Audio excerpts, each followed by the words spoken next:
Today, the moon continues in Libra, where it has been all weekend. So, we've been focusing on themes of relationships, how we relate to others, bringing balance into our lives, themes of peace, and how we need to compromise to work together with others.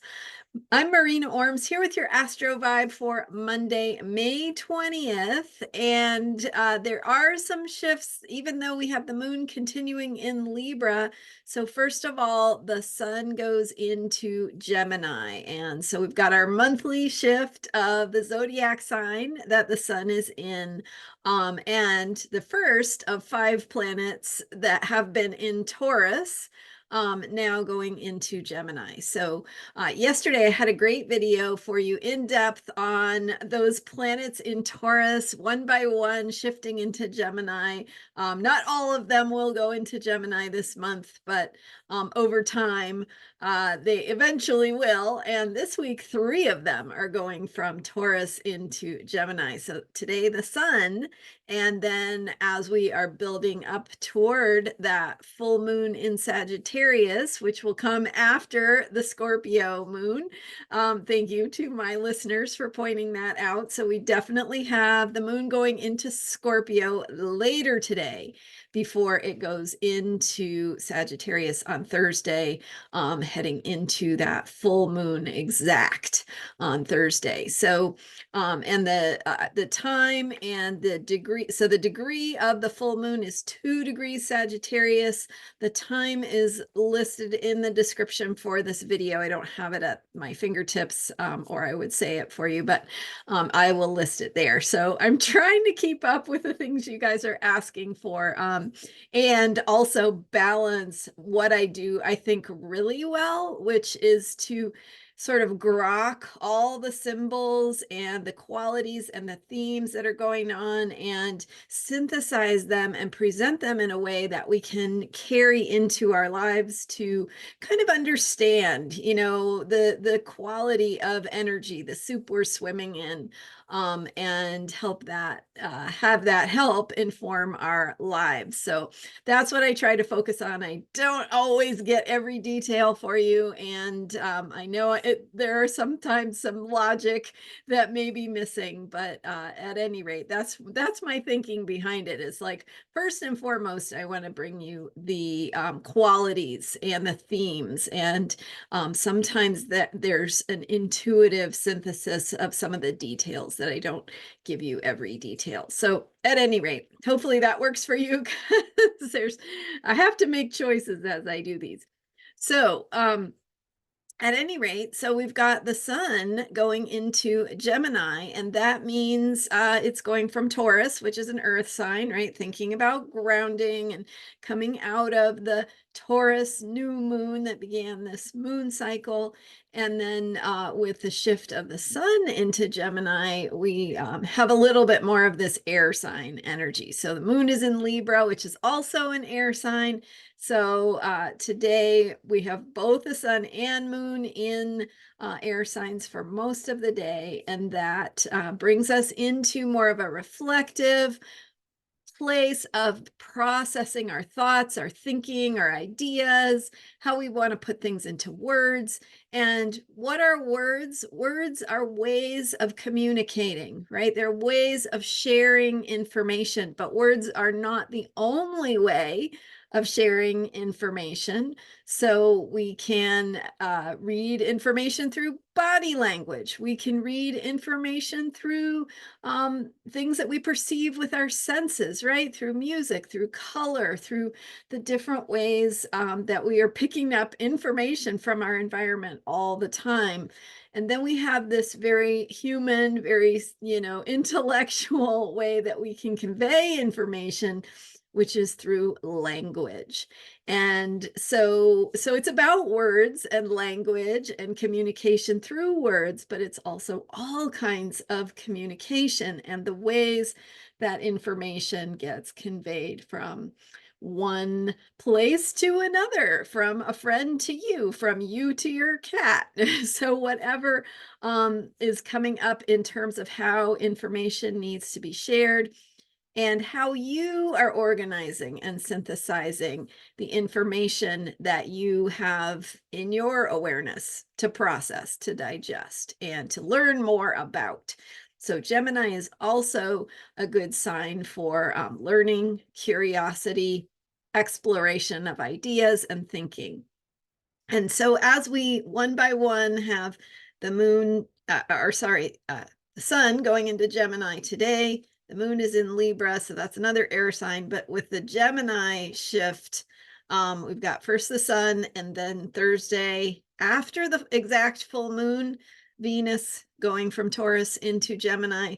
Venus is the ruler of Taurus. So, Venus in Gemini also changes the shape of Taurus, because you want to look to the sign that is ruling, or the planet that is ruling a sign, to get more information about what's going on with that sign. So Venus being in Taurus right now, with all the 5 planets in Taurus, means that we have this very earthy, very tactile experience of grounding and connection to the earth.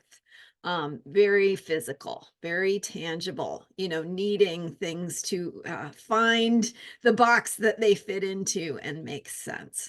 So hopefully I'm not all over the place too much. So thinking about synthesis, we've got this full moon in Sagittarius coming up later this week. We're going to have a moon going into Scorpio later today. So with that shift of the moon into Scorpio, we're going into a deeper place of processing through our feelings and our emotions. So we'll talk a little bit more about that tomorrow, when the moon goes into, well, the moon goes into Scorpio tonight, but it'll be in Scorpio all day tomorrow. So jumping back to the shift into Gemini. So Venus goes into Gemini on Thursday after the exact full moon. And then on Saturday, Jupiter, outer planet Jupiter, which moves slowly, spends a whole year in a sign, is going from Taurus into Gemini as well. So you can see that, and this is what I was sharing in yesterday's video, where we took a little deeper dive into some of these themes, how the energy of the planets shifting from Taurus into Gemini one by one is taking us into a place where we're not just perceiving through our senses, but we're finding ways of communicating, ways of translating information into our own sense of what we feel and observe and notice, into how we want to share that, how we want to offer that, how we want to convey the information from ourselves to someone else, as well as seeking out more information, right? Going out there to learn more about the things we're interested in, and the things that other people, other places, other experiences might have to inform us, right? The ways that those others outside of ourselves might have information for us to perceive and receive and add to our own processing. So with the sun and moon in Libra today, great time to do a little bit of brainstorming, writing things out, putting things into words, working on journaling or writing projects, or just talking something through with a friend. With that Libra moon, we have the experience of how powerful relationship is in terms of helping us understand ourselves through that ability to have a dialogue and share information and perspectives, or even just think out loud with another person. So relationships are the theme for today, but also we're going into this Gemini space of being a little bit more tangential, which I feel like I've been today, which is perfect for Gemini, right? Because we're the bee going from flower to flower and just going, oh, look at that one. Oh, and there's another one that we see out of the corner of our eye, and we go check that out. And then we see something else we want to explore. So that's what Gemini is all about. It's about allowing ourselves to receive the myriad of shiny things and new information that is out there for us to consider as we go through our process. So with the Libra moon, uh, also in an air sign, we are bringing that balance into our lives of seeking outside perspectives, as well as Sun in Gemini, thinking about how we process through words and language and communication. Thank you so much for being here. I'm Marina Orms, and you can learn more about me at astrologyheals.com. You can find books that I've written, speaking of air signs and words and communication, uh, about astrology and about all these, the background of some of these topics that I share with you. And if you're interested in learning more about astrology and how it applies to your own life, check out my books. Astrology Heals is a great place to start if you're brand new to this. And if you have a little bit more experience, Cycles of Healing is a good way to deepen into the power of astrological cycles, including aspects and transits and the ways that these unfolding cycles impact our lives. So check it out, astrologyheals.com. Thank you again for being here and for subscribing. And I'll see you next time with more astrology for unshakable self-care. Bye for now.